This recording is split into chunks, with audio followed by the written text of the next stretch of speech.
Chief ministerial candidate है, बहुत अंत तक वो डिसीजन पेंडिंग रहा।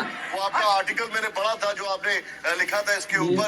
विनोद सर, एक क्विक टेक आपसे जानना चाहूंगा, अभी का जो ट्रेंड आ रहा है based on this, based on this, क्या आपको ऐसा लगता है कि नीतीश का बीजेपी से ज्यादा अच्छा परफॉर्म करना, दोनों इक्वल सीट्स पे लड़े थे, वो भी फर्स्ट टाइम था, क्या लगता है कि नीतीश के ऊपर जो फेथ है वो जनता का विश्वास और बढ़ा और वो 10,000 रुपए वाला जो मैजिक है वो और काम कर गया? देखिए, वो 10,000 रुपए वाला तो खैर टॉपअप था, वो आ गया आखिर में, लेकिन नीतीश ने एक लंबे अरसे में महिलाओं में खासकर अपनी पैंट बनाई है और उसको जेन्युइन है, उसको आप डाउट नहीं कर सकते, उसको ये नहीं कह सकते कि रिगिंग है, कि रिगिंग करके जीता है वो। महिलाएं उसके साथ हैं, ये बात अलग है कि बड़े सुनियोजित तरीके से नीतीश कुमार को भारतीय जनता पार्टी ने डायल्यूट किया उसकी अपील को, क्योंकि इस इलेक्शन में भारतीय जनता पार्टी ये अपेक्षा कर रही थी कि वो सबसे बड़ी पार्टी बन। क्या वो स्ट्रैटेजी थी कि नीतीश को सिंपैथी वेव मिले? क्या वो स्ट्रैटेजी थी बीजेपी? नहीं, देखिए, नीतीश को बीजेपी को स्ट्रेटेजाइज करेगी नीतीश के लिए।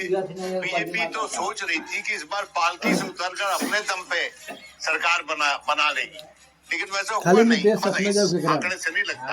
और हो सकता है कि आखिर तक कुछ और बदल जाए, मैं नहीं जानता हूँ, लेकिन मैं ये मानता हूँ कि इस इलेक्शन में बहुत सी खामियां थी जिस तरह से किया गया, और उस पर एक लंबी चर्चा की जरूरत है और हर किसी को उसके उस पर चिंता करनी चाहिए। नीतीश नो डाउट अगर खाली तेजस्वी में बेस्ट फिनिश प्रोडक्ट है सोशल जस्टिस मूवमेंट का। ठीक है, मैं कई बार ये कह चुका हूँ और आज दोबारा कह रहा हूँ, best finish product of social justice movement polished है, सोच के काम करता है, और जो महिलाओं ने उसने नई पैंट बनाई और अति पिछड़ों में जो उसने सोशल इंजीनियरिंग की, वो उसका कमाल था। जी हाँ, वो कमाल और इस बार भी दिखाई दे रहा है। संतोष भारती जी, देखिए, जिसकी बात तेजा जी कर रही थी कि क्या ये गठबंधन, क्योंकि आप गठबंधन की परफॉर्मेंस अगर देखें तो एलजेडी 15 सीटों पर फिलहाल आगे है, जेडीयू 69 पर, बीजेपी 64 पर। वहीं दूसरी तरफ अगर आप देखेंगे तो आरजेडी 64 पर पहुंचती हुई दिखाई दे रही है, कांग्रेस 17 पर ही है, वीआईपी 1 पर और लेफ्ट 4 पर ही है। तो आप इधर जो गठबंधन है उसमें साथी भी अच्छा परफॉर्मेंस नहीं दे रहे हैं और खुद इतनी सीटों पर लड़ने के बाद आरजेडी भी पीछे।